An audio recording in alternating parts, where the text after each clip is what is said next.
Hey, it's Russ Payton with Role Playing Public Radio. This is RPPR episode 194, Game Design in Horror Movies. Because I saw the Saw franchise and now you all have to suffer. Would you like to play a game? I want to play. No, it's I want to play a game. Yeah, Jesus. They all blur together. Anyways, yeah, we're going to be talking about game design topics and issues that pop up in horror movies, surprisingly frequently. And yeah, and we have Chris and Aaron here. Nope. Hello. Yeah. So this will be this is going to be more of a fun episode of just we're going to talk about horror movies and how they relate to game design, just in general. And definitely not just a thin excuse to rant about Saw. Something you've been mad about for decades. He's been sitting on this for a while. No, I was around when you saw the first one, and a particular argument about the ending of that movie. Oh yeah. No, we'll rehash the whole thing because Chris hasn't seen any of them, so this is going to be great. I am a virgin, so to speak.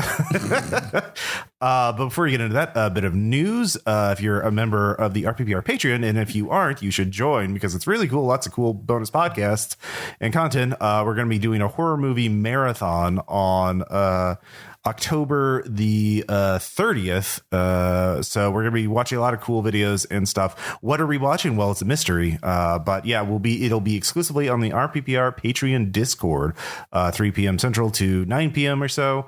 Also, I have a newsletter where you get a free monster PDF, and I've been posting. You can look on the link to the website slangdesign.com/newsletter and read some of the past newsletters because I've reviewed, for example, The Rehearsal and compared it to The King in Yellow, which is very true if you watch the show. Also, I had a campaign concept for dark fantasy games about the Festival Delights in Doom. So what is that? Well, read the newsletter and find out. So sign up to the newsletter, get a free PDF, and get cool articles that I'm writing, and also links to interesting things. So yeah, I've read Ross's writing about The Rehearsal, and his enthusiasm and love for it is palpable. Yeah, I do recommend you subscribe. It's free. Yeah, it is free. It's also free. You just need an email address, and we all have emails these days. And then Ross knows all your contact information. He'll send it to Raven McCracken. No, I will not. All right, God. The last thing I want Raven McCracken. The last thing I want is for Raven to understand that I exist. Like I know he's listed me on the Kickstarter thanker section of the Ultimate Adventures Guide. That doesn't mean he understands that other people are real. I don't want him to understand that I'm a real person. That will break and him, then I'm talking shit about his games. I don't want him to do that. Yeah. So yeah, anyway, but yeah, it's the spooky month. I don't know if you know that, but this is the spooky month of the year.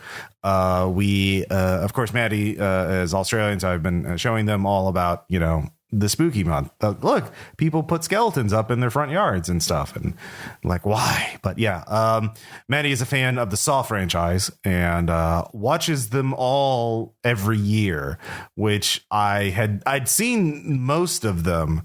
Probably, well, the majority of them. I know I watched at least the first 5, but so far we've gone through the first 7 of them, of 9, and there's going to be a 10th one next year.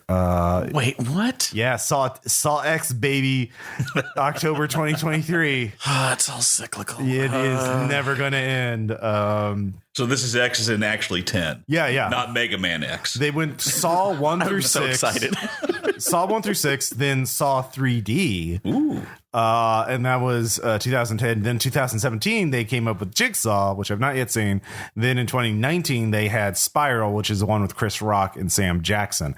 Did Danny Glover come back for that one? Or? No, I mean, he died in the first movie. He very much clearly not a fan. I remember that one. I thought it was more vague, but I could be wrong because again, Saw has been playing fast and loose with its mythology for so goddamn long. It is.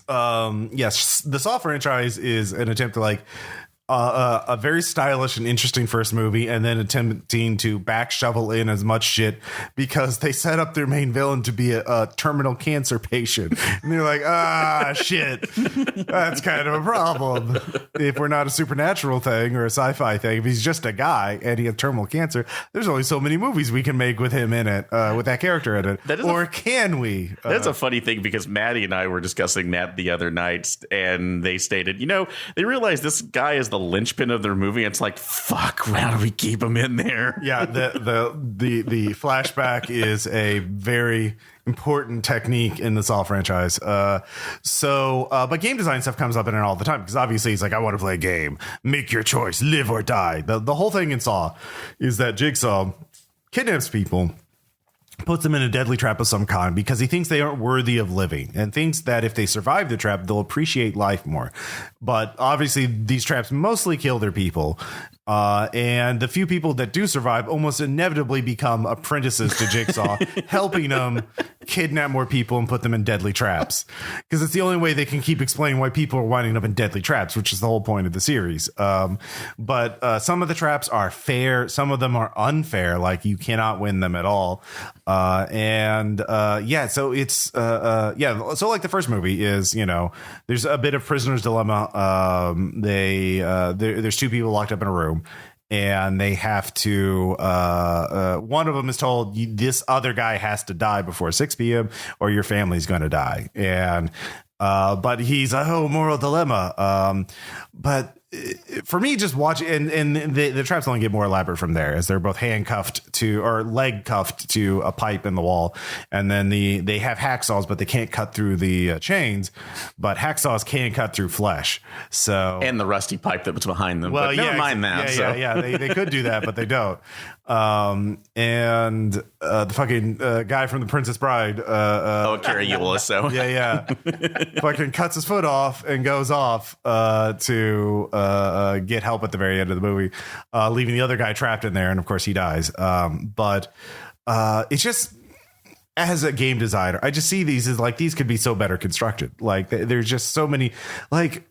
I really want to see like a game design convention where kill room serial killers are like arguing about game design principles. Like, are you actually testing the people, or is this just an excuse to have people die in elaborate murder traps? So you're just taking the serial convention from Sandman and then putting it to the death trap incorporated.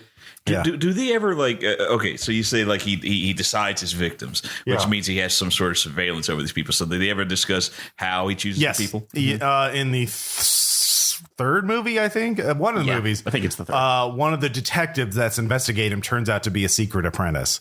So that guy is passing them all these police files of, this person's a drug addict.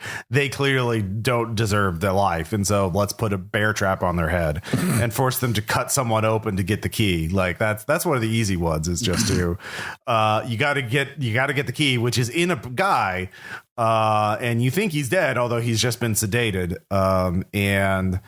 If you get the key out in time, you can take the bear trap off your face and you won't, the bear trap won't rip your jaws off. So, And that's something else, too, out of all these movies that kept getting to me is that not only just because of the endless apprentice network that he ends up gaining because of this, but apparently a fortune because he is just this master engineer who has a hold on at least 90 different patents that he gets royalties from.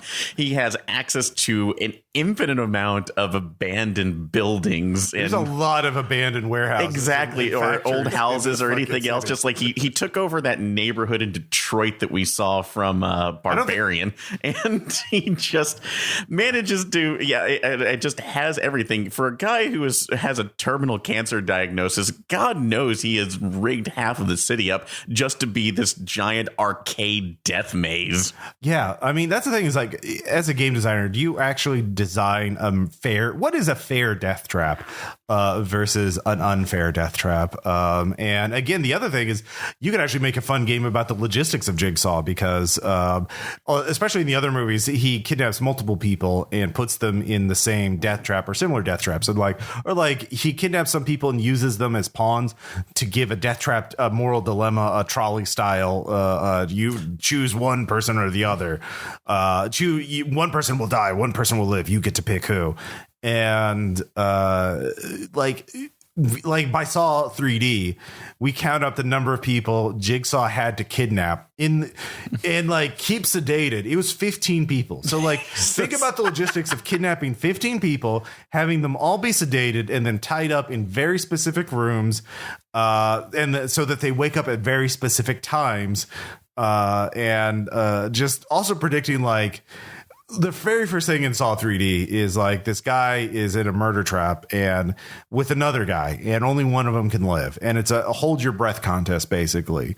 And the other guy, and the main character is like this healthy insurance executive, CEO actually, but the other guy is a 52-year-old chain smoker. And so obviously the chain smoker is going to lose. But what if the chain smoker won that contest? Then like all the other death traps are based on the people the executive knows, not who this chain smoker knows. Yeah. So just if one time his COPD didn't kick in. So this guy just so they got him because he was a chain smoker. What? Did they get this guy because he was a chain smoker? Wait, what? Yeah, basically that's it. Like he's just a janitor at the same company and a chain smoker, and he's like, well, this guy's a chain smoker. He doesn't appreciate life, so he's going to be. Out of how many other people that are constantly in the smokers lounge at this high end corporation, that had to just be like reaching into the candy bowl and grabbing his poor ass. Has a membership to Planet Fitness or some shit, and thinks a lot about himself, especially with terminal cancer. Thinking about well, who knows? You know what? I bet you gave yourself the cancer Jigsaw. There's my opinion. I bet you gave it to yourself. He needed himself a challenge. But like as an if Jigsaw, this is proof that Jigsaw never ran RPGs, because if you run RPGs at all, you're gonna like recognize players are gonna do the thing you don't expect, and like you're just gonna like, oh, clearly this guy will survive the trap and we'll get to the second trap, and there'll be people he knows, like who's he gonna save? He has to choose which of his employees die, and shit like that. But then like RPG, like no, 100% the chain smoker's gonna live somehow. He's just gonna burn a willpower point, and then everybody befriends him. Succeed it. Get him back to his grandkids. He just wandered in this room. I don't recognize any of you people. What the fuck, I guess I'll choose that person to live. Like it's just. But yeah, I could argue about rant about the franchise forever. Just again, logistics. How do you kidnap 15 people? Like you need an entire team. You need shuttle vans going back and forth. You need a team of anesthesiologists to keep everyone sedated, not dead, and still able to wake up and be active. But that's the thing. Like I just mentioned game design in horror movies. Like Aaron, you brought up Phantasm first. So like I'm really curious about why you think game design is an important part of Phantasm. Maybe in particular mechanics, but into the development of consistent story going on for a campaign. Basically, something that was developed initially for a one shot that they thought, oh, we have some good ideas we might be able to expand, and never being able to really connect all the dots together. Because the first Phantasm movie, and I don't know, Chris, have you seen these? Oh, I recall. It's about the guy who he has a little silver ball claws. Exactly. So so if we're going down to the basics, if you've never seen that, it's just kind of this dreamlike horror film where this boy comes across who's mourning the loss of his parents, and his kind of deadbeatish brother comes back into town to try to take care of him. Discovers that the mortician in town is basically this entity, possibly alien, who's resurrecting corpses into Jawas, because they had the Jawa cloaks and they more or less were them. And we're sending them off into the alternate dimension to be slave miners or something. So, and again, it's really weird and off. And the way that they do it is setting up all sorts of little creepy things. Like that's where I got my fear of mausoleums when I was younger. So I was like, oh, this is creepy and awful. But as a one shot, it works because you have players, you don't know exactly what's going on. You have this really tall guy who's just screaming boy at you all the time. The silver flying balls. Hey, those are cool mechanics that are about to kill you. But when they continue to expand it, like the second movie, it's like, oh, we're going cross country. Hey, this has to do something about psychics all the time. Hey, your main character just developed psychic powers out of this from out of nowhere. Hey, one of the side guys suddenly has a family that we didn't know about, and they're gone because he was targeted for some reason. Let's go to the third movie. Hey, all of Middle America is decimated. They still hunting the guy. Hey, your main character is not really a psychic. He has a gold ball in his head because he's secretly some sort of it's like a minion for the tall man in one part. It's just layering so many things that it becomes an incomprehensible mess to try to untangle, especially when you get to the fifth one. And I feel so bad because it didn't explain anything. It was just, hey, all parallel dimensions are a thing. Goodbye. Like, Phantasm is a campaign that you meet, like a group of people who are friends in college.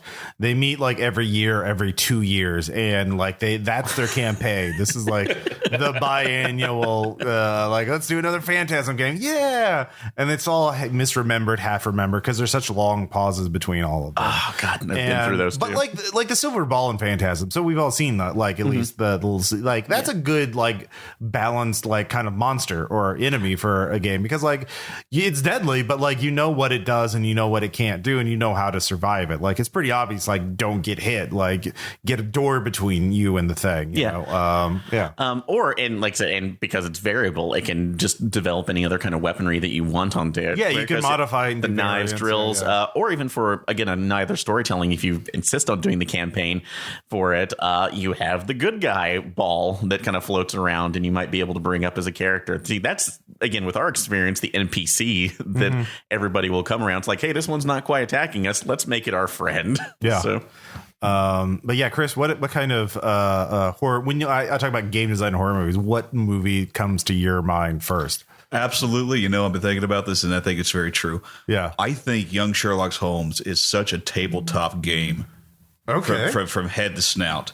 Because, well, let's start here. Young Sherlock Holmes, I think, only has any connection to the original stories just in name. Yeah. Because the film is just so phantasmagorical. This is just the 80s so one, right? Yes. With like the stained glass thing. Yeah. That's I've never heard of this. Pixar did it, I think. Yeah. Anyways, I mean, you know, that movie scared the shit out of me. It still scares shit out of me. I have not watched it since I was young, but I can vividly remember, you know, particular scenes for that film. You mentioned the stained glass night. Yeah. The worst part for me was the part where the fat kid gets knocked down and the cakes come alive and they shove themselves into his mouth. That is still deeply upsetting to me. That is like, you know, whoever wrote that was their nightmare. And you know, but it's also like, you know, the tone varies and it's so disjointed. But I feel like, you know, that happens in the tabletop game sometimes. Okay, yeah. You know? Yeah. You know, I very much feel like, you know, okay, the fat kid falls down, gets bound up, and now cakes are shoving him in his mouth. Like that's like a couple of, you know, D100 rolls on a table somewhere, right? You know, it's just kind of like, that's cruel. You know, it's like, you know, oh, okay, well, now the knight is going to step out of the stained glass and actually fight you, and like, you know, and then, but obviously Sherlock Holmes is not a fighter. So like, you know, you can kind of see us like, okay, you know, him backing away, dodging the knight as the player, trying to find out how can I get around the situation since I'm not a fighter, since I'm just, you know, a young detective. I am this great character from popular culture. Yeah, I mean, you know, that's not explicitly a horror film, but I mean, if you think back on it, it's just, I use the word phantasmagorical. Just so much bizarre shit just happens. And like the one excuse you can really think of is, well, it says young Sherlock Holmes. He's imagining this is all happening. Children's imaginations are powerful, aren't they? And, you know, and that's been taken as a game, you know, things that go bump in the dark or there's a game you guys play a lot. You play young children. Oh, Monsters and Other Childish Things. Thank you. Yeah. You know, and you know, it seems to fall into like, you know, that sort of like thing. And you know, so like I think what system would you use to recreate young Sherlock Holmes if you were tasked for it? It depends on the tone, actually. There are a number of games that are about not just, you know, there's a game literally called Kids on Bikes, which is about the genre of kids on bikes, which is, young. I mean, it's meant for more like 1980s suburbia, but obviously it would be adaptable. There's also Little Fears, both of which are focused on just the kids not having like necessarily a monster supernatural friend. Like Monsters and Other Childish Things is the only game that really does that. So one of those things are just like something like Fate. Now the thing is, if I want to be lethal, I could also see this as being like a funnel adventure. Like just have a whole, like, it's a school field trip and like everyone gets like 4 kids and like we're just gonna see how many make it out. We have a lot of random death traps in there, you know. I guess if you're like a Willy Wonka kind of thing almost. Yeah. It's much like, darker. Oh man, talk about like, that would be great having a Willy Wonka death trap. Who makes it out of the kid hell funnel? tunnel? Yeah, that that would be fun. I'm thinking maybe, even though it's more science fiction based too, using Tales from the Loop, at least in its baseline system, if you're wanting to play the kids. Yeah. And it would just, I think, require more work because it's Tales from the Loop is very set in like Sweden, the 80s and that kind of thing. So, yeah. I think the thing is, the main point of this episode, if anything, is that good game design can make good cinematic storytelling and vice versa. Like if you think of movies with actual good game design principles in them, like the biggest example for me is The Thing, like because that basically that is the perfect example of the mafia werewolf Among Us kind of. Yeah, absolutely. Yeah. I mean, there's a lot of movies that have those, but like that like another good example would be the Tremors, at least Tremors 1, because like that's the perfect RPG. That's the textbook example of how to introduce a good monster for a monster of the week type of thing. Like you come with a new monster with new powers and whatever, and you want to show it off. Well, you have to have multiple encounters with the players without them killing it or it killing them. They have to learn how it works. They have to learn that it's not just a one trick pony, but it can do multiple things, like, oh, like midway through the movie, they think they know how Tremors works, right? They know how the graboids work. And then the graboids start taking down buildings and like shit like that and like sabotaging vehicles to trap them. Like they're smart fucking creatures. So I think, and that makes a really good movie. Yeah. And so, and conversely, bad game design principles like can be illustrative of bad movies. It's like Saw 1. The thing that pissed me off in Saw 1. And so I did see that with you, right, Aaron? Or? No, I don't. No, I don't think you saw it with me, but Tom and I saw it, and then you were discussing it, and you were just, I remember your opinion about that so vividly. So yeah, so spoilers for Saw 1, the decades old, over a decade old movie. Yeah, so. Almost 20 years at this point. Oh, Jesus Christ. The two guys are trapped in this room, as we mentioned before, but there's a dead body in the middle of the room. And one of these two people who were trapped, the Princess Bride guy, is a doctor in the movie.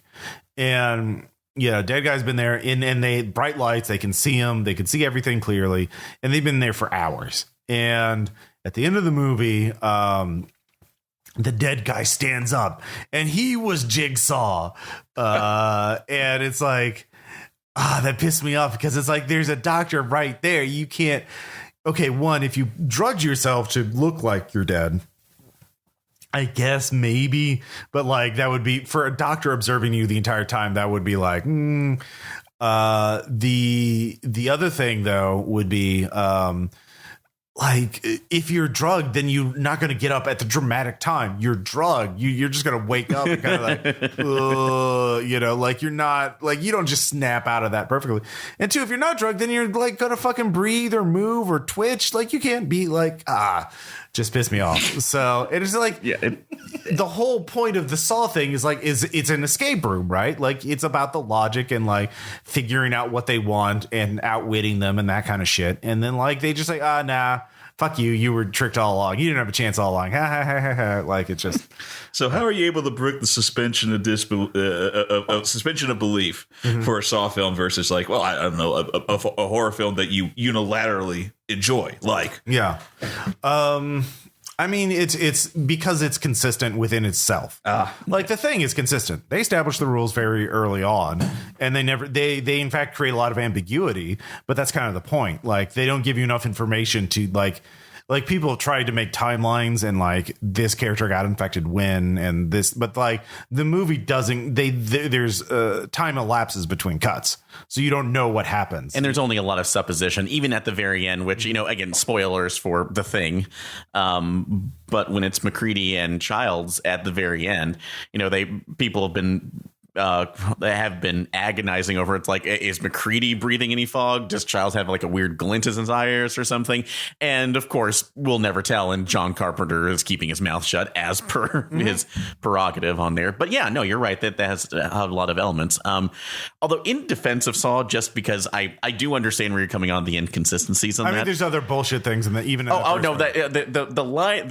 inclination of bullshit with Saw goes very high. Like I will bring up. I'm sorry, this is probably a spoiler for Jigsaw, but I only saw it the other day where I saw a fucking laser collar and I'm like, No, fuck you. That is the dumbest. Is it laser that cuts? It's a laser that cuts people into people. It is the dumbest fucking thing. Like it's modifying the shotgun one from I think Saw 4. Yeah, which that's Saw 3. Is that Saw 3? Okay, you're right. That's the doctor because he has brain cancer, so they kidnap a doctor to operate. On operating. Okay, you're right. Sorry, that's Saw 3 again. This is are there a lot of cancer patients in the Saw series? Oh, no, there's just the one. Everyone else, like he kills his insurance executive who denied him treatment.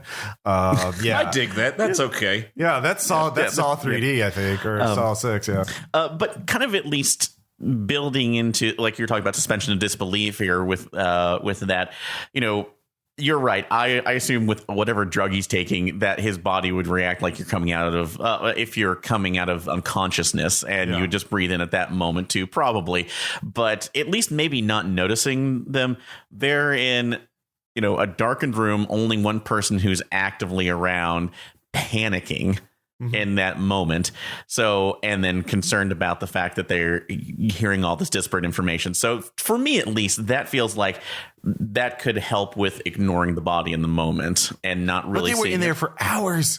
True. And that is true. And again, it stretches for it kind of can stretch along that. And I think at the end of the day, at least for me, it was more just general atmosphere that helped build towards that they'll overlook that, saying like, you know what? Yeah, there are issues with this, but it's like how it was presented was good enough in the moment. And this is also before we knew this was going to be just another Nightmare on Elm Street, Friday the 13th, Halloween into infinity. So, so Nightmare on Elm Street, that's a series that's about like when you don't know you make a monster, but you don't really you don't understand the monster. You know his backstory or his powers. His powers, like the basic premise is like, oh yeah, he kills you in your dreams. Okay, all right, yeah, but how does that work for the players? Like, how do we survive and how do we stop them?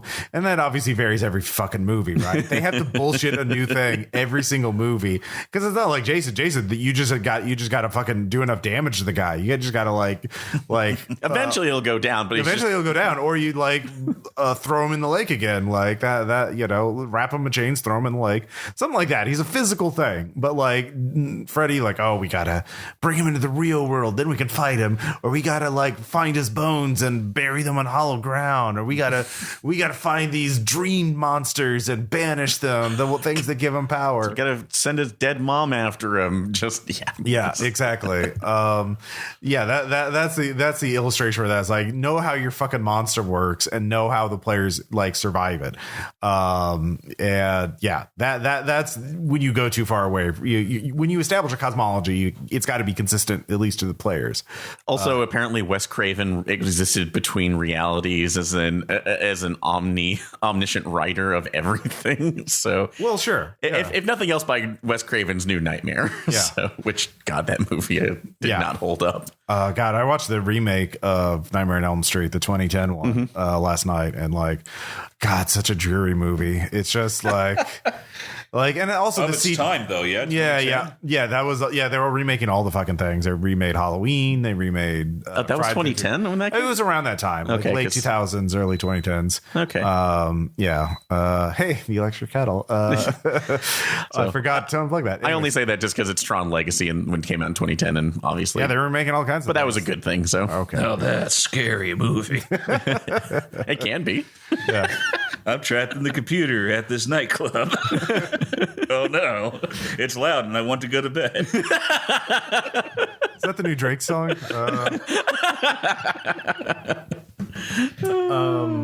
But yeah, like, I mean, if you want to talk about dungeon, like, of course, the biggest dungeon crawling movie in horror is obviously the Cube franchise. Have either of you seen Cube? I've seen all the Cubes. Okay, so I'll actually all the Cubes. Not the new Korean. Was it Korean? I think. It's Korean. Yeah, I've not seen that either. Yeah, I'm sorry. This crosses like cultures even. There's like an American cube and a Korean cube. Well, actually, the original one was it's actually a Canadian production. So it's basically America. Let's be honest. Hey, that was actually funded by Canadian arts grants. Okay. So in there it goes.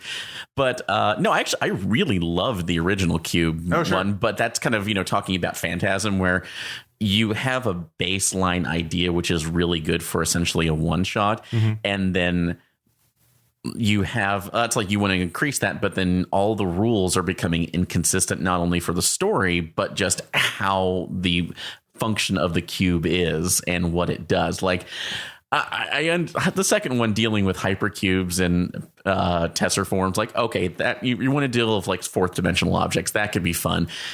Nobody else, you don't explain it well, and nobody really understands what you're getting with, other than just, hey, time is wacky in here, or we're just looking at each other, or how did they get from a giant mechanical underground labyrinth to this? Well, I mean, the giant mechanical labyrinth is just as fantastical as that. That is true, I mean, but at least there's some functions. At least that, like, also RPGs are, about imagination. So, like, yeah, fuck realism to a degree. It's just like, if you make your world where fantastical things could happen, like, let the players know fantastical things could happen. It's like Saw is basically fantastical because, again, just incredible kidnapping efficiency. They're so good at kidnapping, like, and drugging people, just the right amount. Oh God. No, chloroform works wonders in that universe, apparently. So that's a subtle fantasticalness versus, I opened this door and it's bigger on the inside somehow. Yeah. And we can time travel in the cube and all this other time loops and all that other good shit. But like, that's a good example of, like, again, a lot of horror, it comes down to like escape room kind of like scenarios, basically. And that's always fun to do, but like, you have to establish the puzzles and like make them winnable, and like or make, if it's not winnable, make it the game about how it's unwinnable and how you meet the end. Like recently on Kickstarter I saw a game called You Meet in a Tavern, You Die in a Dungeon. It's a game about like making adventurers to go, and like, it's a story about how they die in the dungeon, not if they die in the dungeon, which I think is a good distinction. So it's fine to do a game about that, but like, yeah, I was about to ask because, I just had an idea. So like, I mean, in the game of Delta Green, I mean, it's not that players don't survive, but I feel very much that people play that game to have a very entertaining death so they can regale other people later. Here's how I succumbed to madness. It's finding out what happens, like what's really going on, and like the gory fate of your character. Not necessarily, and like, is it a death or a fate worse than death? But like it does support campaign play, so it takes multiple things before your character gets. It's about the erosion a lot of times. Like Delta Green is actually like, your characters the longer they go, the more likely it is they're going to die. So, but they're going to go. They can survive multiple adventures in actually pretty good shape. But like, one bad dice roll can end it. So okay, so you're in a tavern, you're dying in a dungeon, but I assume there were there have to be other people who made games that explore, like, okay, the end is like I don't know, something on the Titanic, for example. The end is certain, but we're going to play the internal between. There's a lot of games like on Itch. When I was doing the live stream with Baz, we found a lot of games that were about, like, this is a game about how your mech pilot or your whatever character is going to die, and we're just going to explore what happens. I mean, like 1,000 Year Vampire is actually, the solo journaling RPG game is about the story of your vampire, but it almost always it ends like you basically have like 100 or 200 writing prompts and then you randomly go back and forth on these writing prompts to describe what happens to your character, but the last prompts are always like, this is how your story ends. You get captured by a secret government organization, they experiment on you, or you decide to walk out into the sun, or you transcend and become an enlightened being, or whatever. Like, something happens to or you go to sleep and you never wake up. So yeah, that's a game about meeting your end, like what happens to your long tragic existence as a vampire. So it does happen. It's more of an indie storytelling game thing rather than like a trad RPG. Trad RPGs are, big rule book combat, obviously derives from D&D in some way. And indie storytelling games are, everything from one-page games to solo RPG stuff like 1,000-Year-Old Vampire. So yeah. So you described Saw as like an escape room. I mean, when I think about it now, like back in 2004, like escape rooms weren't really a thing. Like, it's true. Now it's prevalent. Yeah. So like, have you had a lot of experience with these escape room, sets like the Summit Target? It looks like a board game. Yeah, it's pretty much meant to be played exactly one time. Yeah. So surely there's got to be a Saw. There's got to be a Saw TTRPG. No, with this much material. Nope. No. So like, I mean, so, like what I'm describing is a box and it's all contained within each other. Do you think that is there a system, or would you be able to develop a system that allows you to freeform an engaging escape room scenario? Well, freeform, that would be hard to do because it's all about the logic of the puzzles, right? Like to do an RPG thing, that would be, you could do it in Delta Green, you could do it in Trail of Cthulhu. I would probably do it in Gumshoe because Gumshoe, which has multiple games, Trail of Cthulhu, Night's Black Agent, Fear Itself would be the most example. But like the main thing is you have different abilities and you have a certain number of points, like 3 points in accounting or hacking or mechanical engineering or whatever. And then you don't roll, you spend a point, you lose a point, but then you gain a clue or some sort of advantage. And so the players get to determine what clues they get. And they always get enough clues to figure out a solution, but they have to. The challenge is interpreting clues, not getting the clues. So with Saw, that would be the core thing of an escape room. You get the clues, but you have to interpret them correctly. Like, you may know the date of something. You may know like the little cryptic rhyme he says, but you have to figure out what it really means. Okay. Yeah.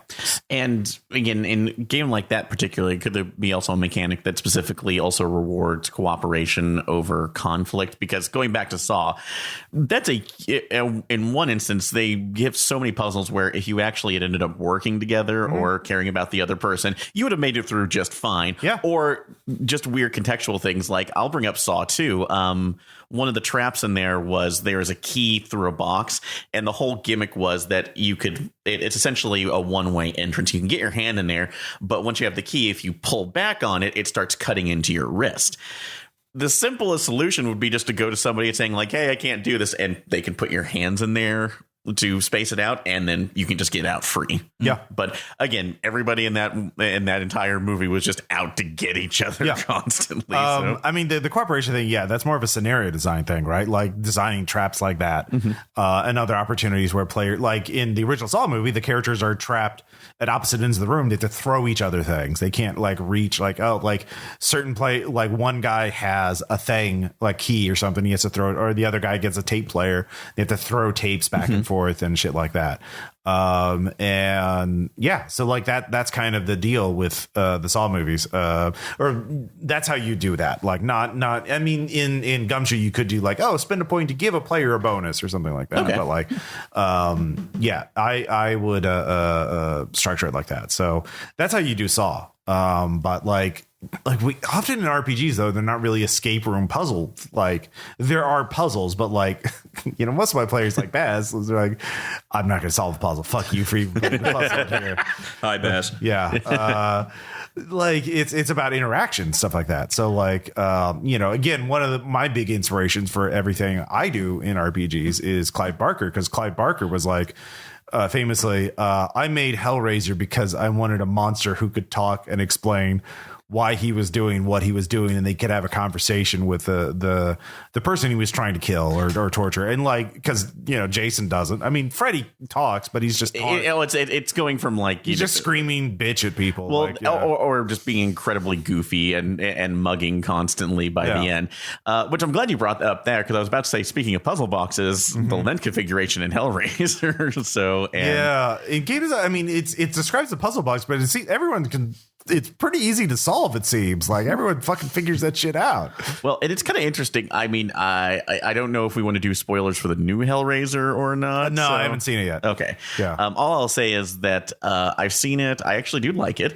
It's different. It's just interesting with the different particular set of rules that they have given the lament kit. Well, the box at this point too, because there are rules specifically with it in descriptions that actually use the lament configuration, but that's not the only configuration. So, but and that's again, if you're talking about things in game design, having your players being able to figure things out as they go along, either by accident because of reaching a particular time clock, or just doing something that inadvertently potentially dooms themselves or somebody else. So, which is kind of interesting for there. But and I like what you said about Clive Barker having the monster that can actually discuss everything with you. So well, I mean, it's role playing. Yeah. Like it's based on like theater. Like it's like which is talking. Like that's what theater is. Fucking talking to each other. And a lot of role playing games that like don't emphasize that enough because they're still trapped in the war game like sort of route. One game that actually one movie, that has a very interesting game design and talking principles in it is Circle. Have you heard of this? It's on Netflix. Maddie showed it to me, and it's this sci-fi horror movie where 50 people appear in this room. They each have a circle around them, and every 2 minutes, one of them dies. But they realize pretty quickly on that they each can control. They have a mechanism which they can move their hands to select which of the other people dies next. And if the majority of people agree on that person, that's the person who's going to die next. And so they start talking about who to vote for next. And like they realize when one person's alive, it'll keep going until there's only one person alive, and that person gets to escape. And that's the entire movie. It's like 90 minutes of just people standing and talking, but it's actually incredibly tense because, like they keep revealing new shit and like, and that would be a hard scenario to do in an RPG because 50 characters to explain to have out and like, but like you could do probably something similar with that, but like maybe 10. At the minimum, like a number of players with a number of NPCs and then trying to get them to vote in one, like, oh, which village gets sacrificed to the devil or something like that. I don't know. I just like that premise, and I think that's interesting. If you want to look at game design in horror movies, that would be a good movie to watch it because it's also pretty obscure. Then I mean, it's just also a lot of horror movies are based on rules, right? Like the monster can do this, but it can't do that, and so you have to like figure out what these rules are and then not break them. It Follows is a good example of that because you really find out what the rules are pretty quickly, and you gotta fucking follow them, or it's gonna follow you.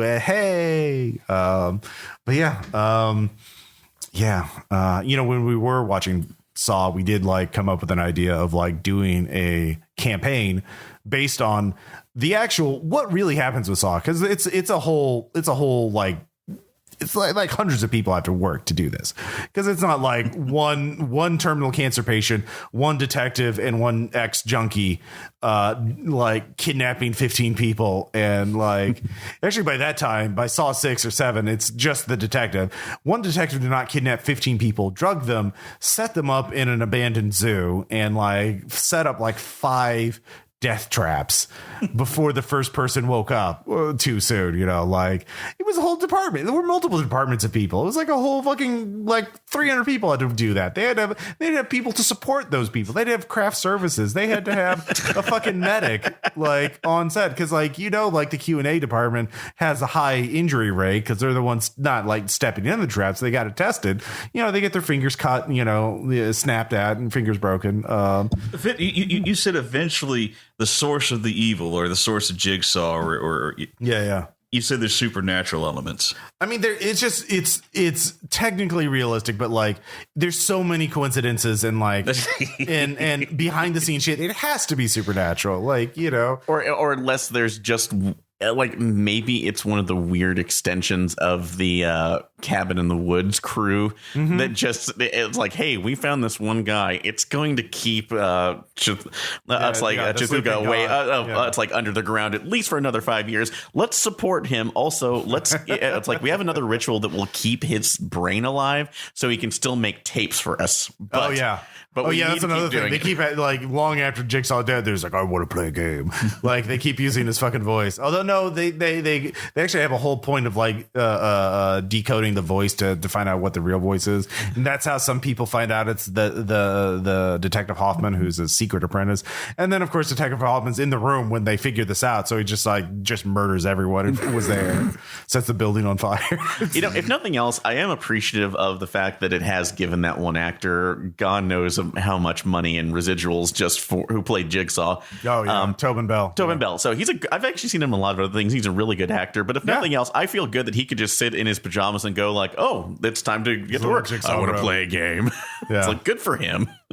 Yeah, for civil engineer, he's very into puppets, weirdly. But that okay. So I need to bring something up at that, because when they gave his backstory in Saw 3 or 4, I think it's 3, because the whole thing that set him off is that his wife worked at a free clinic, and some drug addict managed to. That's like push her into the wall, unfortunately caused her to miscarry. No. So the drug addict did he attack her? Well, basically what happens, he talked his way into the clinic when it was closing to steal some drugs. He steals the drugs, and then she's by the wall, and then he slams the door open. The door slams into her. Yeah. And so it's a door abortion. Yeah. So it was that caused that. Yeah. But also in between, when he was talking to her about like this wonderful life they want to start, because he was retiring with his multi-million dollars in patents or whatever. But he said like, hey, well, that's like, I have something for my child, and brings out the jigsaw puppet, which is the creepiest so he already fucking had it. thing. It's like, did you grow up with this? Did you modify this? I mean, the real answer is that the director of the first movie, James Wan, just really is creeped out by puppets. Fair enough. He did a puppet horror movie. I forgot what it's called. Oh my God. That's the one at the very end where the dad has been like a meat puppet this entire time, hasn't it? I haven't seen it. I saw that stupid spoilers. Yeah. But yeah, like, Saw is just what not to do in game design. Don't do what Saw does, because it's Saw's greatest crime is being too realistic, is what I'm hearing. Yeah. I mean, you could take the idea of Saw and make it into something supernatural. Like Unknown Armies would be very easy. It's a ritual to get in charge for some weird evil adept or something like that, or walk the avatar of the trap guy, you know.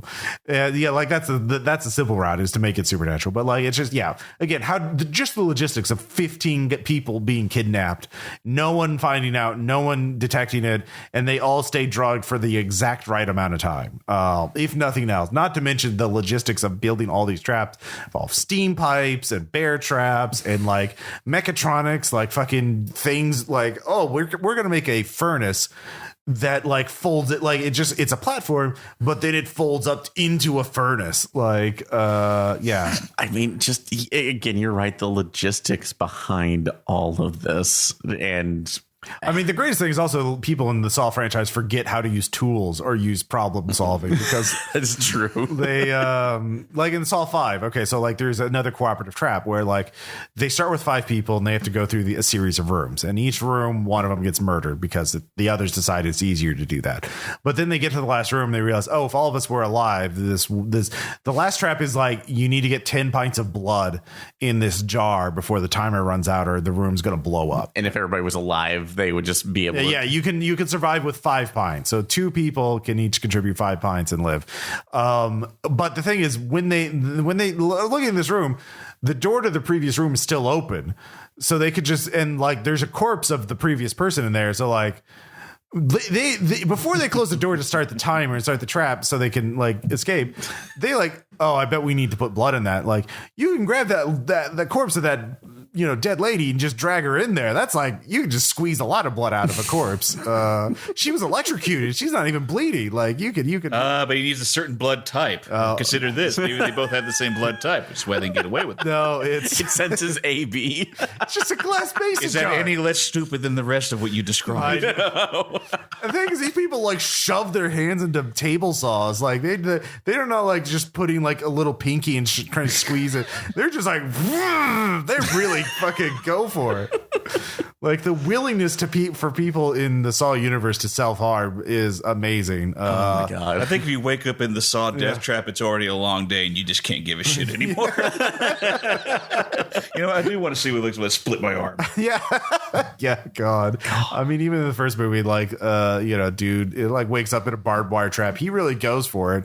Oh God, that one too. But even in the first movie, the traps are totally unfair because they mentioned like, oh, this one guy who was I forgot what his problem was. He was like another drug addict or something. He's like, or a con artist. Yeah. How dare he? He wakes up in a room that's totally covered with some sort of flammable like a jelly like substance. I don't know. Oh, him. And there's a safe in the middle of the room, and there's and he has a candle. So obviously he needs a light to open up the safe. But obviously if he's, you know, he can set himself on fire very easily. But there's numbers on the wall that's the combination of the safe. The problem is it's just covered in numbers. It's just hundreds of numbers.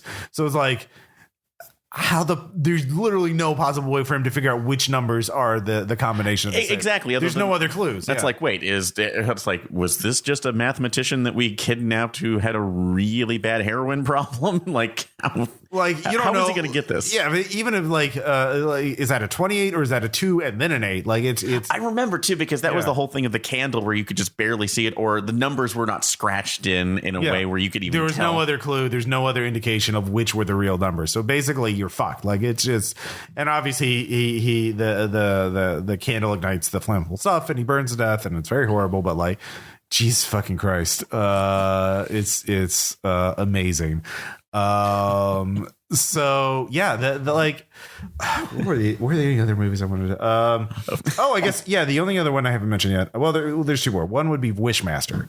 Oh God, yeah. So. Because that's the whole thing about wishes, which are in RPGs a big thing, like at least in D&D. Like we can't, D&D had to like codify what a wish could actually do. Like back in second edition, there's like, it could raise the stat by this much, but no more. It could give you this much gold, but no more. It could do this, but it can't do that. And it got to the point where certain monsters could kill a player character so dead that even a wish can't bring them back. Like a wish could do anything. Kind of nullifies the point of a wish. Yes, but if this monster kills you, you're ultra fucking dead. You're double dead. He's got the anti-wish potion when he killed you. Yeah, exactly. But like the Wishmaster franchise, that would be the whole thing about wishes and stuff like that. It's just a constant monkey's paw. Yeah. It's literally rules lawyering the text. The other thing would be the reverse thing, which is Invasion of the Body Snatchers, where you're really the only normal people. Everyone around you is becoming a thing, a body snatcher, and that could be obviously a lot of game design and figuring out who's again reverse werewolf, mafia. Actually, I should mention this too, because I like you're talking about the Wishmaster too. If you wanted to pull something with a more comedic element, using examples from the actual show of What We Do in the Shadows, because they actually did have a genie character in the last season, and they specifically went over a lot of rules lawyering and saying like, oh, you wanted particularly this, but this is what I don't want, this is what I want, and the genie actually being impressed, saying like, no, I'm glad you're actually putting this forward too, so because I just do it unconsciously. So like I got to get screwed over. This gives me a lot to work with. Yeah, see, that's good role play, like where you can actually talk to the genie and sort of negotiate stuff before it's just boom. I can't pay it over. Fuck you. Yeah. So watch some horror movies this month if you haven't already, and think about game design stuff and like and how Saw is fun, but very there's.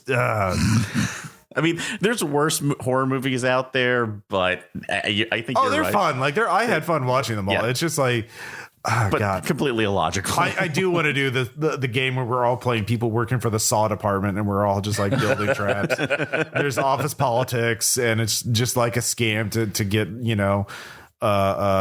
more funding for the cops, we're just embezzling that, it's like, oh, we need more cops. The anti-Saw task force all got murdered by death somebody traps. Coming in through the office wearing the pig outfit. It's like, hey, guess what day it is? Like, take that off, Randall. Like, so many cops get murdered in the Saw franchise, like not just blown up by death traps, they get captured by traps, or they turn out to be secret serial killers that kill other cops. And like I just feel like they say, we've lost so many cops this year to Jigsaw and Jigsaw's apprentices, we need more money for cops. Okay.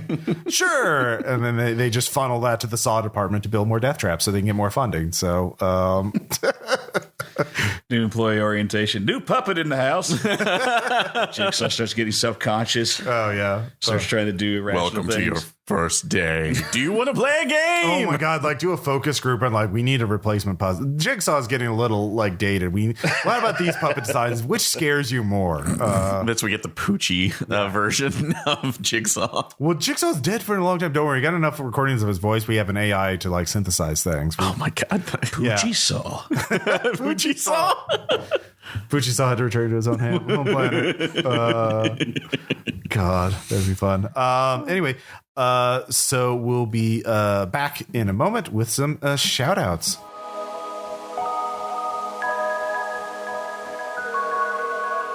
you're just a tiny little raccoon, just Yes. like standing on this fucking thing. Like you don't have to sit down. You could just. I'm a mantis creature riding a horse. What the fuck do you think that looks like? Actually, build like a little war platform, so it's like the equivalent of like the people who fought. Like a howdah? Yeah, like on top of like a war elephant, but it's the same scale basically. Well, hold on. There is vehicle weaponry. Let's see if there's. Don't turn the horse into a technical. Turn the horse into a technical. Don't turn the horse into a technical. Do it. You know you want to. And that was a clip from our second Cinnabar episode on After Hours this month, where we went through character creation. If you want to listen to the episode, join the RPPR Patreon for only $2 a month. You get access to all of our After Hours episodes, which are we have several years worth of episodes. We also have RPPR Illustrated and access to our community Discord, where you can where we're doing actually multiple events every week on the Discord. Aaron's going through Tokusatsu shows like Kamen Rider. We're watching Thundar. We're doing a lot of cool stuff. Also, great discussions, cool links, and also you're supporting our PPR and keeping it running. Anyways, we'll be back with some shout outs.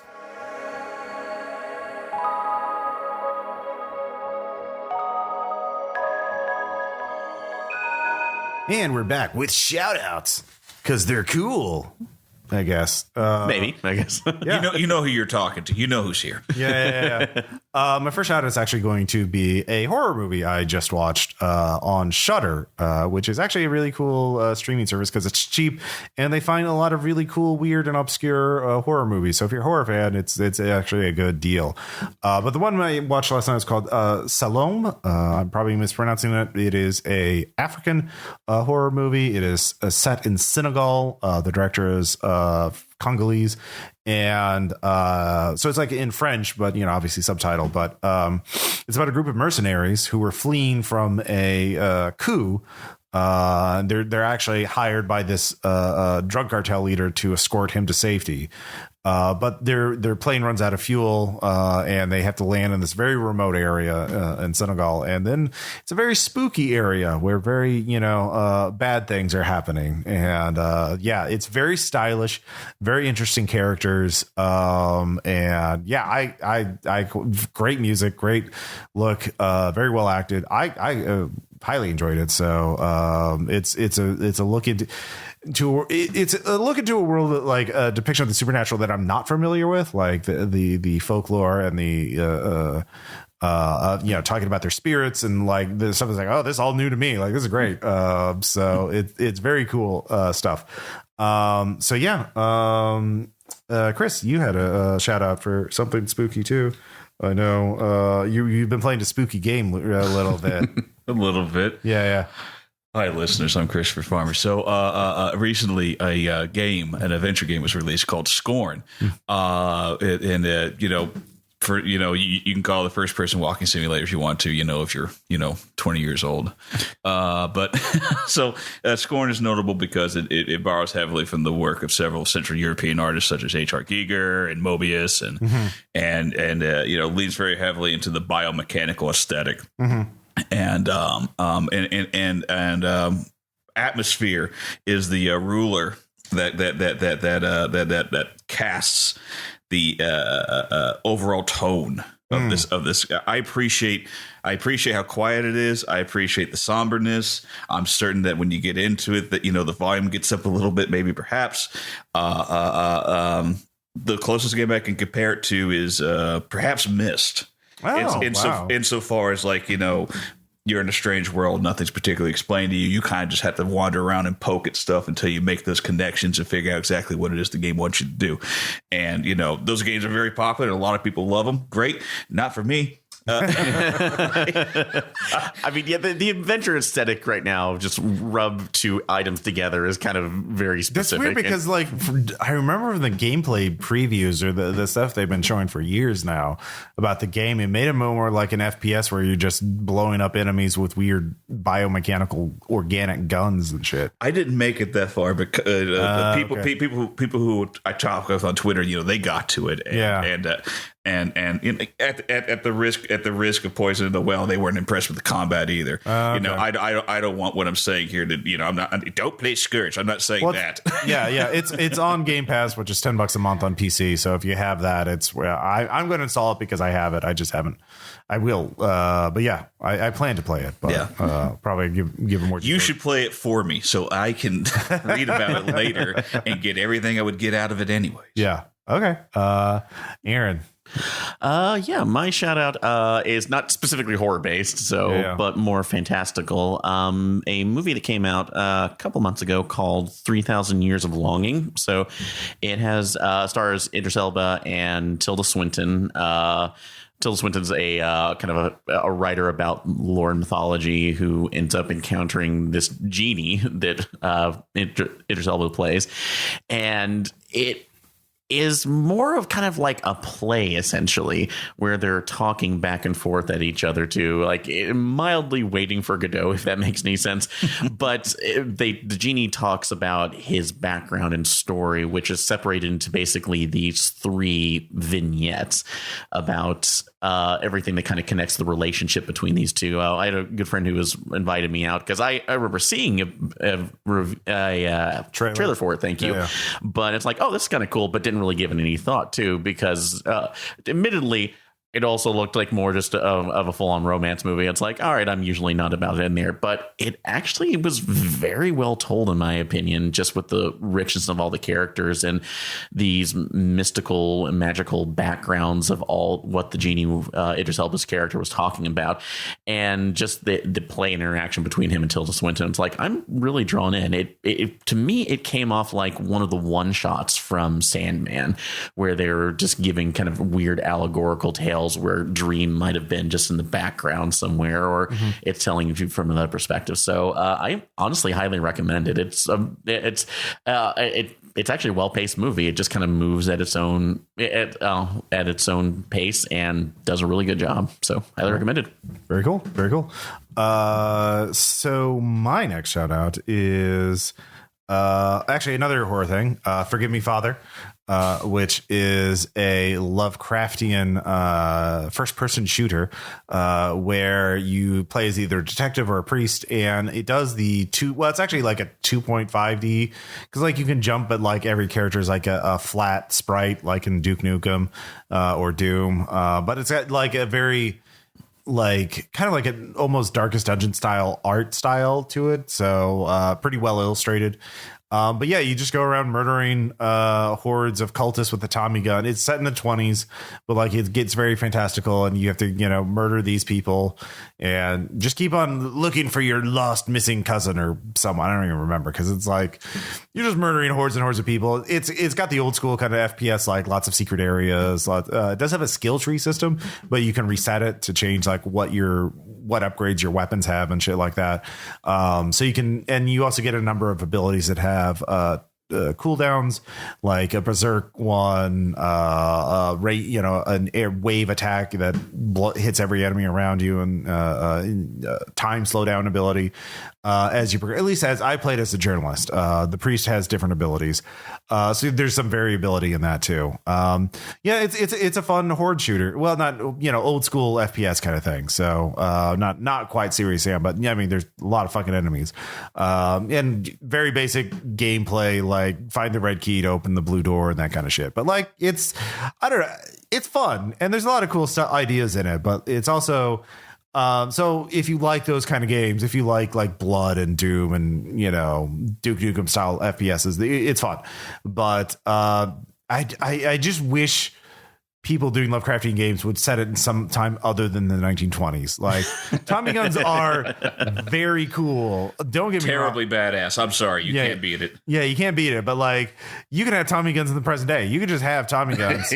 You don't have to be in the 1920s to use a Tommy gun. Like, no, it could be. You could actually have it before the 1920s. Just be a time traveler. Yeah. I mean, Tommy guns and T-Rexes. Yeah. Oh, that sounds fun. Actually. Yeah. No, it's like make it with the Athenians. They can bring a Tommy gun back back to you. It's fine. Yeah, exactly. So just set it.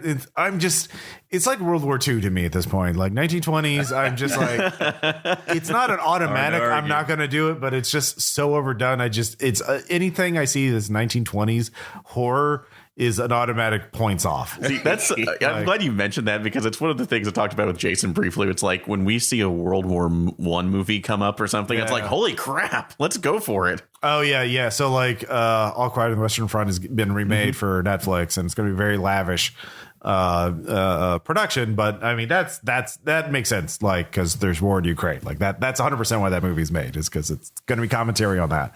I bet you. So yeah,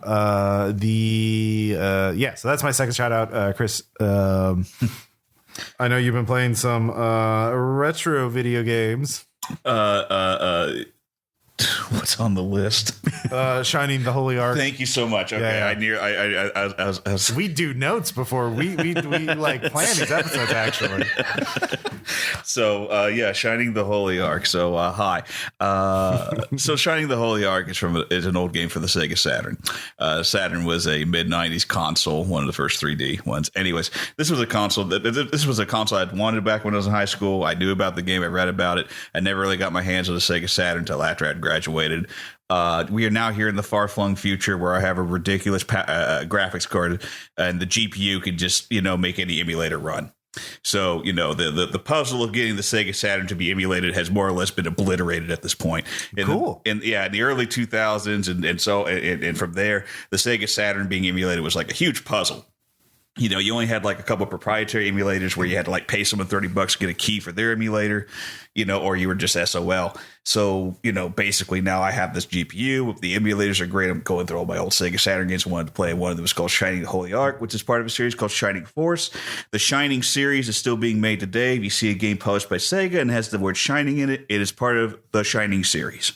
I remember Shining Force for the Genesis. That's like the squad-based, turn-based RPG. I love that shit. Yeah, absolutely. Sega's answer to I beat those games at a friend's house. Like I played it enough to do that. Like I played it again on an emulator because I love those games. Yeah. The original Shining Force was a game my brother and I rented over and over again. We love those. We love the art, the characters. It was just it was bright, but not saccharine. Things were menacing, but not bleak. Yeah. And so Shining the Holy Ark is in that same universe story thing. And it's very much a first-person dungeon crawl. But, man, this is like wizardry with all the edges shaved off. I mean, this is a smooth, so it's actually beatable. Yeah, exactly. So it's a first-person dungeon adventure. And it's kind of cool because it has grid-based movement, but it has curves on the path. So, like, you take, like, these natural curves as you walk around these towns. So it's not like, this robotic click, click, click around. So the movement's very fun.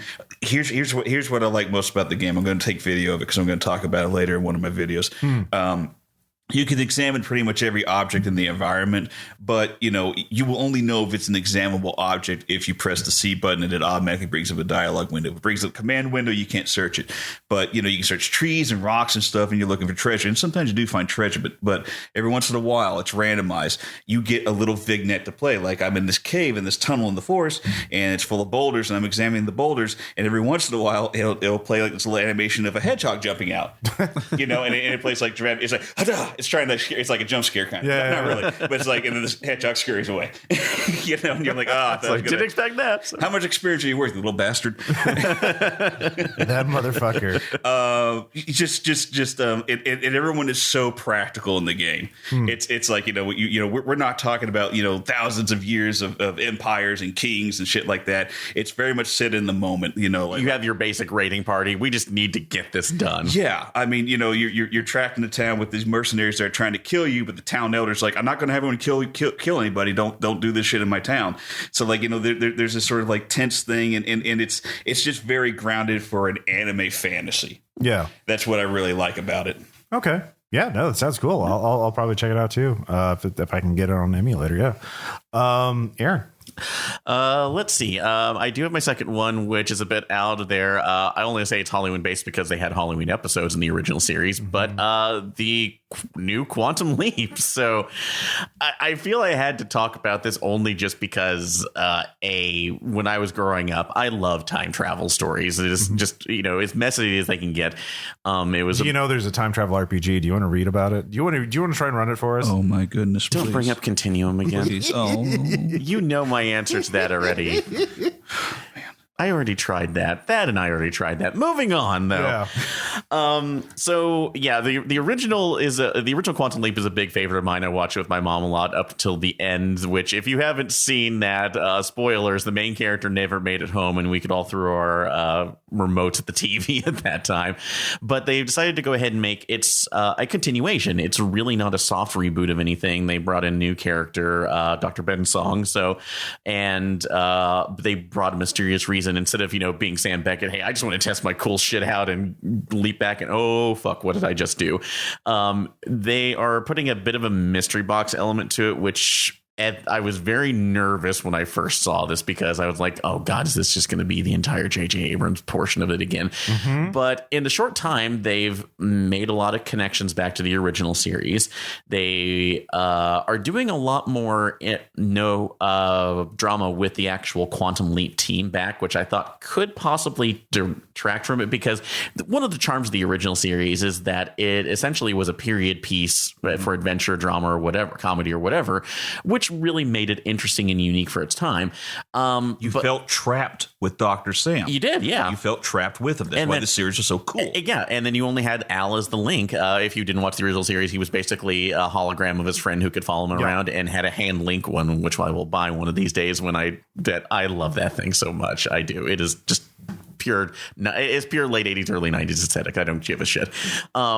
But they do link everything else into specifically saying that, this may be a mission to save Sam, but they don't know yet because Ben basically leaped back and everybody's trying to figure out what the hell he's done because the process messes with your memory. So like I said, and again, the only thing I could see about that as bad is right now just growing pains with literally being the first season of your series. Like some of the music choices are a bit off. Acting is a little bit if there too, but nothing that's bad so far. So I'm enjoying it so far. If you'd like the original one, I would recommend giving it a shot. It just got extended, I think 5 more episodes or 6 there. So it should be like a 20 or 25 episode season at this point. So I saw the first episode and I didn't dislike it. Yeah, I don't. Yeah, it's like, and I'm trying to keep to the practice of at least giving a series 3 episodes before I decide like I'm not going to do this anymore, or I'm going to hate watch something, which I try not to do. But sorry, Rings of Power, but we won't get into that now. I think it's well worth the time too, and I also say this because I have other people I follow. Like there's a person I follow that specifically does Quantum Leap fandom stuff, and she immediately said like, all right, I'm thinking I'm good with this. So there you go, folks. 1.5 recommendations. Yay. Exactly. All right. Yeah. So if you like the old one, give this a shot. So. Okay. So my next thing will be a book I just finished. It's called Happy Endings. It's by Bella Green. This is actually a friend of Maddie's, and she is a stand-up comedian and a sex worker in Australia, where the sex work is legal. And so it's a autobiography of her life of becoming a sex worker, and funny stories about her clients and also sad stories about her life and everything in between. So it's an interesting insight into what it's like to be a sex worker, dealing with the boredom of waiting for clients, or the weird hangups they have, obviously, and also just her personal life. So yeah, it's a fascinating book. I don't know if it's available in America. I got a print copy from Maddie because or I borrowed their copy. But it's a fun book. It's very fascinating. Just the stories of Bella, dealing with the office politics of working in a brothel, between like dealing with the receptionist who can help you get good clients, or and dealing with other competing or working together. Like obviously, like you're all in the trenches basically with your other sex workers, so you got to hang in there. So it's pretty fascinating stuff. So Chris, didn't you have another game? I certainly did. Certainly did. I want Ross to say the name though. Oh no. Okay, what I have in my notes is Disney Dream Light Valley. Hi audience, I'm Christopher Farmer and I play video games quite a lot. This will include obvious corporate pieces of shit. So no, I mean, I can't make an excuse. I grew up in America, and most people in my generation, they've been poisoned by Disney. So, obviously I'm always going to have some sort of fondness for, the Little Mermaid and the Lion King and all that other stuff. So the basic premise of Disney Dreamlight Valley is that it's Animal Crossing, but with Disney people. Oh. And that sounds like a thundering endorsement, but hang on, hang on. The tremendous strength of Animal Crossing is its social aspects. And it's like you see people sharing like their incredible custom villages that make their own tile sets, and it looks completely different from what Nintendo would let them do. People do like a lot of really cool stuff with Animal Crossing. Things that weren't intended. They work outside those parameters, and that makes truly incredible art. What the people do with Animal Crossing is art. You should look it up. But there's not nearly that much freedom with the Disney Dreamlight Valley, and and that's not bad, because I think it's just really Animal Crossing is a lot like Minecraft. You have to come into it with your own idea of what you want to do and how to have your own fun. Okay, yeah. And with Animal Crossing, if you don't have your own, like I want my island to look like this. I want the residential area. If you don't have an end goal, you have to make your own end goal. There's not a lot of direction in it. So now you can move things around in the Disney game. You can put buildings wherever you want, but that level of customization, that intensely personal expression that is possible with Animal Crossing isn't done in Disney Dreamlight Valley. But that means it's perfect for me because I have a rotten imagination. And every time I try to get into Minecraft, I'm just like, if I want to avoid the zombies, I'll dig down 3 squares and put 1 square above me and wait till daylight. Oh, I solved the zombie problem. Most people are like, we got to build a fortress. We got to have death traps and doors and beds, and we got to put a trunk here. And I'm just like, you can just dig down 2 squares. Oh, that's the kind of player. That's how you get a jigsaw. Yeah. That is true. Yeah. So I guess the ending message is, if you want to play a life simulator, but you want to be told what to do, goodness gracious, Disney Dreamlight Valley holds you by the hand every step of the way. And then finally, little respect for the player. But okay. Here's the esoteric stuff that I think is really good. So you have conversations with these Disney characters. Yeah. And I'm not saying it's like fucking. I'm sorry. It's not a visual novel. It's not a visual novel. It's not like Mass Effect where you're trying to can I coerce Donald Duck to the dark side? No, that would be cool. Yeah, that would be very cool. Yeah. But you have both villains and generic Disney characters around, and they all manage to interact and two moralities, generic and villain. Yeah. And they interact with each other, and like other characters reference each other, and they have spats and stuff. Yeah. And like the cool thing is that when you're talking with these people, you can be very polite and enthusiastic. You could be a teenager, which is not having any emotions at the time, or you can just be an asshole to these especially when let's skin those puppies. Especially not that bad. Oh man, I can't wait till they put Cruella in.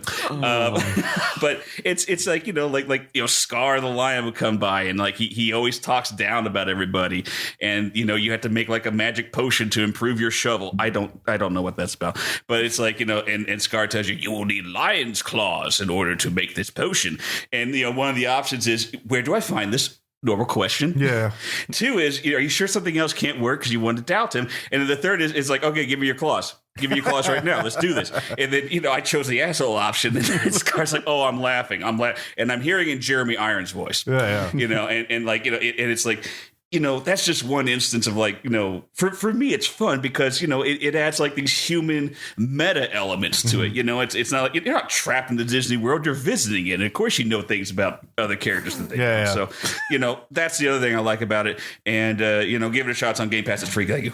Although I when you said that too, my first thought was like having Scar come up behind you and your responses on there. It's like, you need lion's claws. The fourth, I think, should have just been, holy shit, a talking lion. I would like that. The person who does not know what the metaverse is, true power move.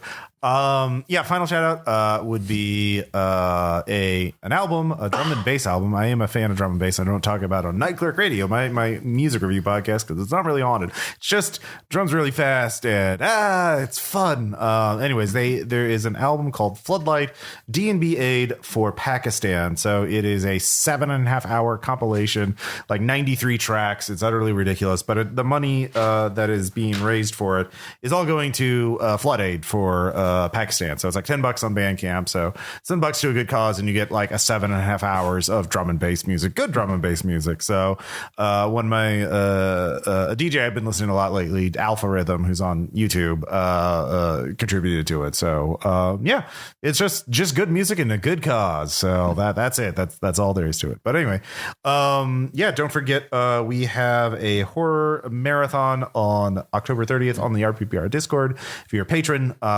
check that out. And we will also be doing other events on the Discord. And of course, we have after hours and a lot of other cool stuff. Thank you all so much. Check the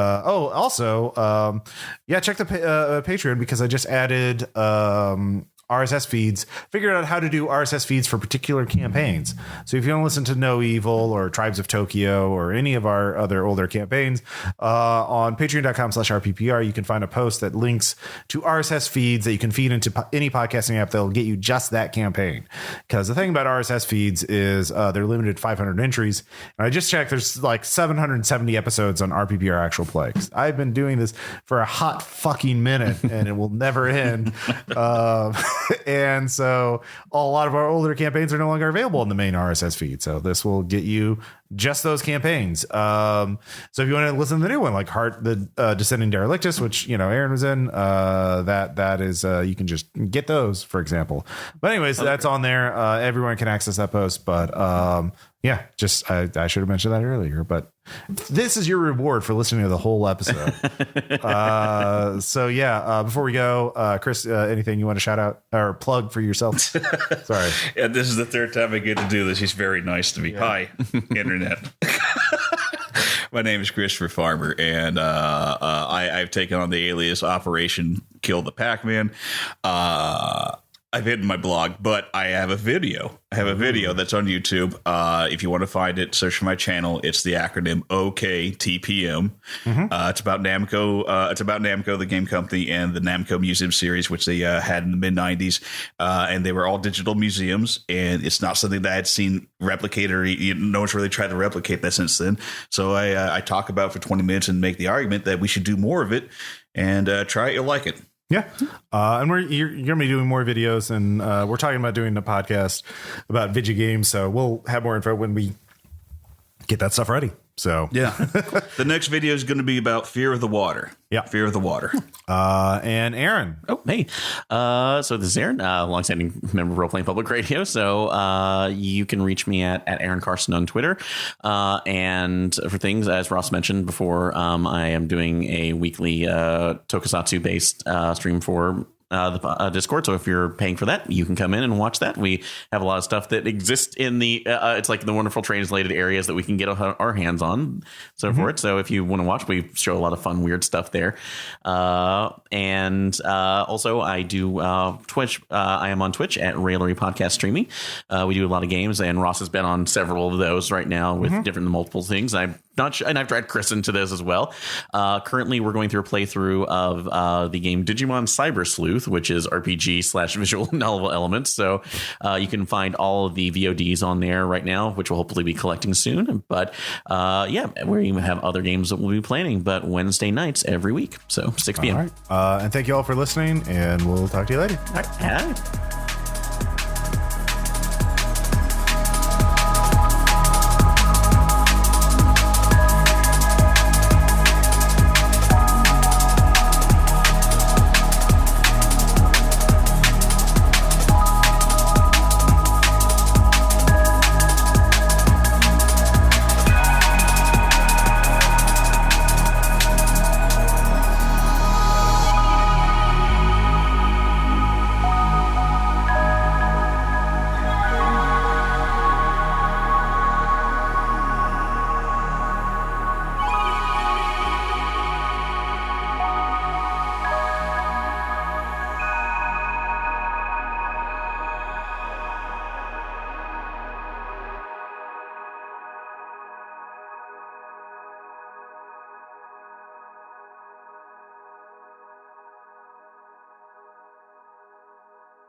Doing a little sound test. Hey, I'm talking into a microphone. I'm getting levels.